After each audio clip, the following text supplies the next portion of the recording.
तीन बहनों की लालची भाभी। करिश्मा, रेशमा और मनीषा तीन बहनें हैं। उनका एक भाई भी है, मयंक। मयंक अपनी बहनों को बहुत प्यार करता है, लेकिन मयंक की पत्नी सविता इस मामले में मयंक से बिल्कुल ही अलग है।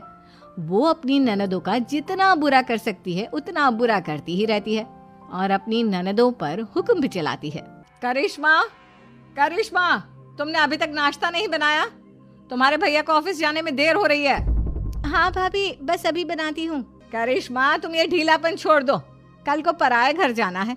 वहाँ अगर तुम इस तरह से काम करोगी तो लोग क्या कहेंगे कि माँ ने और भाभी ने कुछ सिखाया नहीं। और तुम्हारी दोनों बहनें कहाँ हैं? अब रेशमा मार्केट गई है और मनीषा सो रही है। क्या? सुबह के 8 बज रहे हैं और ये महारानी अभी भी सो रही है?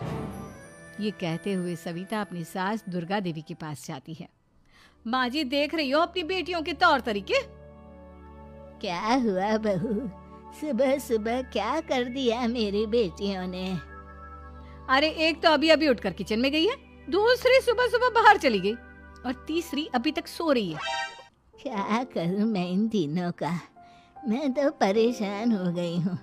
जा जाकर उठा उसे और रेशमा से मैं बात करती हूँ। सविता सीधा मनीषा के कमरे में जाती है और उससे कहती है, महारानी जल्दी उठो, सूरज सर पर आ गया है। भाभी थोड़ी देर और सोने दो ना, मैं रात को लेट सोई थी। वो क्या है ना, यूनिट टेस्ट चल रहे हैं। शराफत से उठती है या नहीं, या फिर पानी की भरी बाल्टी डालूं तेरे ऊपर? नहीं नहीं भाभी, मुझे बिस्तर में नहीं लाना, उठती हूँ मैं। मनीषा जल्दी से उठकर बाथरूम में चली जाती है। सभी आराम से बैठकर नाश्ता कर रहे होते कि तभी रेशमा बाजार से हाथ में सामान लिए आ जाती है। रेशमा को देखते ही सविता उस पर बरस पड़ती है। लो, आ गई महारानी। ऐसा भी क्या सामान लाना था जो सुबह आंख मलते ही बाजार की तरफ रवाना हो गई? भाभी, कल आप ही तो चीख रही थी कि घर का सारा सामान मुझे ही लाना पड़ता है, घर में किसी को भी किसी काम से कोई लेना देना नहीं है। अब मैं बाजार जाकर सामान ले आई तो आपको इस बात से भी तकलीफ हो रही है? देख रही हो माँ जी, अपनी बेटी की जुबान कैंची से भी तेज चलती है। और मयंक, आप तो कुछ कहेंगे नहीं अपनी लाडली बहन को? रेशमा, अपनी भाभी से ऐसे बात नहीं करते। चलो माफी मांगो। भैया, मैं क्यों माफी मांगू? आप भाभी से बोलिए ना कि हम पर कम हुक्म चलाया करे। हम इस घर की बेटियां हैं और आपकी पत्नी की ननद है, नौकरानी नहीं। लो कर लो बात। इनकी भलाई के लिए कुछ भी बोलो तो इन्हें बुरा लग जाता है। इस घर में यही इज्जत है मेरी। देख लो माँ जी, आपकी बेटी किस लहजे में मुझसे बात कर रही है। सविता वहां से चली जाती है। मयंक को बहुत गुस्सा आता है, वो भी वहां से चला जाता है।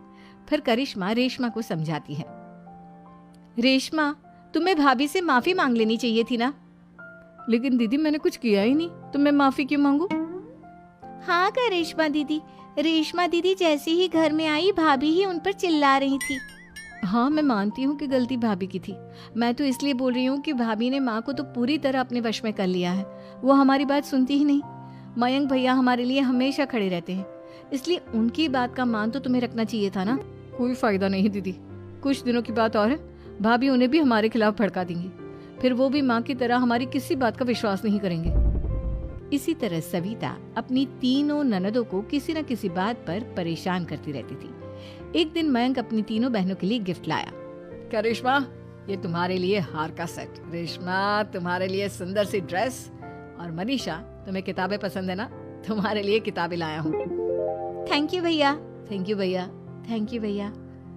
करिश्मा, तुम्हारा नेकलेस कितना सुंदर है, ये भैया कहाँ से ले आए होंगे? मैंने भैया को 3 दिन पहले फोन पर ये डिजाइन दिखाया था और आज भैया ये ले आए। सविता तो अपनी ननदों के गिफ्ट्स देखकर जल गई और करिश्मा का नेकलेस तो उसे भी बहुत पसंद आया था। अपनी बहनों के लिए कितना अच्छा नेकलेस लेकर आए हैं, मुझे कभी कोई गिफ्ट नहीं दिया।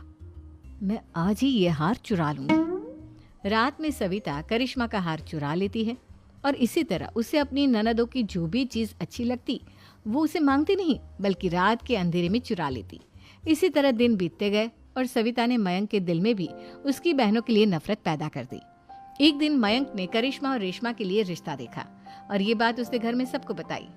माँ, करिश्मा और रेशमा के लिए बहुत अच्छा रिश्ता आया है, वो लोग कल इन्हें देखने आ रहे हैं। आप और सविता मिलकर सारी तैयारी कर लेना। ये सुनकर करिश्मा और रेशमा खुश हो जाती हैं।